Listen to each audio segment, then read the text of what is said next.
नमस्कार। आज हम बात करने वाले हैं भारत के इलेक्ट्रॉनिक मैन्युफैक्चरिंग सर्विसेज यानी ईएमएस सेक्टर की। हाँ, काफी इंटरेस्टिंग सेक्टर है ये आजकल। बिल्कुल। और इसमें भी हम 4 खास कंपनियों पर फोकस करेंगे। Epack Durables, Dixon Technologies, Apollo Microsystems और केनेस टेक्नोलॉजीज। सही। हमारे पास इन चारों के बिजनेस, प्रोडक्ट्स, मैन्युफैक्चरिंग का क्या स्केल है और हाल में क्या चल रहा है, इसकी जानकारी है। तो चलिए शुरू करते हैं इनकी पड़ताल, देखते हैं क्या खास है इनमें। बिल्कुल। हम ये देखेंगे कि कौन सी कंपनी किस चीज पर ज्यादा ध्यान दे रही है। जैसे कोई कंज्यूमर गुड्स में है तो कोई सीधे डिफेंस इलेक्ट्रॉनिक्स जैसे हाईटेक चीजों में। हाँ, और उनकी स्ट्रैटेजीज क्या हैं, मार्केट में कहाँ खड़ी हैं, ये सब देखेंगे। और ये भी बड़ा फैसिनेटिंग है कि एक ही ईएमएस अम्ब्रेला के नीचे कितनी अलग अलग तरह की कंपनियां हैं। तो शुरुआत ईपैक ड्यूरेबल से करें। ये कंपनी वैसे तो 2019 में बनी थी, पर इनका काम 2003 से चल रहा है। हाँ, उनकी जड़ें पुरानी हैं। और इनका मेन फोकस है रूम एयर कंडीशनर्स, मतलब एसीज के लिए ओरिजिनल डिजाइन मैन्युफैक्चरर यानी ओडीएम बनना। अच्छा, तो ये डिजाइन भी करते हैं और बनाते भी हैं दूसरे ब्रांड्स के लिए। हाँ, और ये भारत के दूसरे सबसे बड़े आरएसी ओडीएम है। H1 FY25 में करीब 24% मार्केट शेयर था इनका। तो एक मजबूत नीश फोकस है इनका। अब इसकी तुलना करें डिक्सन से, वो तो 1993 की कंपनी है। हाँ, काफी पुरानी, और उनका पोर्टफोलियो बहुत बड़ा है। बहुत फैला हुआ है। TV, mobile, lighting, home appliances, सब कुछ। वो एलईडी टीवी और लाइटिंग ओडीएम में तो भारत के सबसे बड़े प्लेयर हैं। अच्छा। और वो ओईएम और ओडीएम दोनों तरह से काम करते हैं। फिर आती है अपोलो माइक्रोसिस्टम्स। ये तो बिल्कुल अलग लगती है। हाँ बिल्कुल। इनका काम है हाई रिलायबिलिटी इलेक्ट्रॉनिक्स, खासकर डिफेंस और एरोस्पेस के लिए। काफी स्पेशलाइज्ड काम है। और चौथी है केवेनिस टेक्नोलॉजी, 2008 में शुरू हुई। केवेनिस का दायरा भी काफी बड़ा है। Automotive, industrial, defence, space, nuclear, medical, कई सेक्टर्स में। और वो एंड टू एंड इंटीग्रेटेड समाधान देते हैं ना। हाँ, और अब तो वो सेमीकंडक्टर असेंबली यानी ओसैट और एडवांस्ड पीसीबीज में भी जा रहे हैं। ये बहुत बड़ा कदम है इस इंडस्ट्री के लिए। बिल्कुल। अब जरा मैन्युफैक्चरिंग स्केल की बात करते हैं। इसमें भी काफी फर्क होगा। हाँ, बहुत।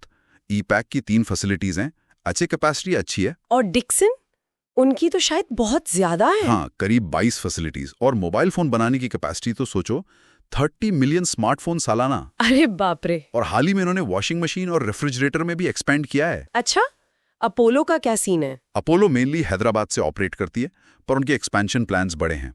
एक नया इंटीग्रेटेड डिफेंस सिस्टम प्लांट भी बना रहे हैं। और केनिस? केनिस की 16 फैसिलिटीज हैं और चामराजनगर, हैदराबाद में बड़ा एक्सपेंशन चल रहा है। प्लस सानंद में ओसैट और ओरागड़म में एचडीआई पीसीबी के लिए नए प्लांट। तो मतलब सब कंपनियां ग्रोथ मोड में हैं और काफी कैपिटल लगा रहे हैं। बिल्कुल, ये दिखाता कि एम्बिशन बहुत है। बिजनेस मॉडल और रेवेन्यू को देखें तो ईपैक काफी हद तक ओडीएम है। टॉप 5 क्लाइंट्स पर बहुत ज्यादा निर्भरता है। हाँ। करीब 80-83% रेवेन्यू वहीं से और 80% आरएसी से। हाँ, ये एक पॉइंट है। फोकस अच्छा है, पर निर्भरता थोड़ी ज्यादा लगती है। वो अब एसडीए मतलब छोटे अप्लायंसेस जैसे एयर कूलर वगैरह में डाइवर्सिफाई कर रहे हैं। हाँ, वो जरूरी भी है शायद। डिक्सन का देखें तो वो ओईएम और ओडीएम दोनों करते हैं और ओडीएम से मार्जिन बेहतर मिलता है उन्हें। उनका रेवेन्यू कहाँ से आ रहा है ज्यादा? 9th MY24 में 60% मोबाइल और ईएमएस डिवीजन से था। ओके। और केनिस में अब बॉक्स बिल्ड मतलब पूरा सिस्टम बनाने का काम बढ़ रहा है, करीब 43%। पीसीबी असेंबली का शेयर थोड़ा कम हुआ है।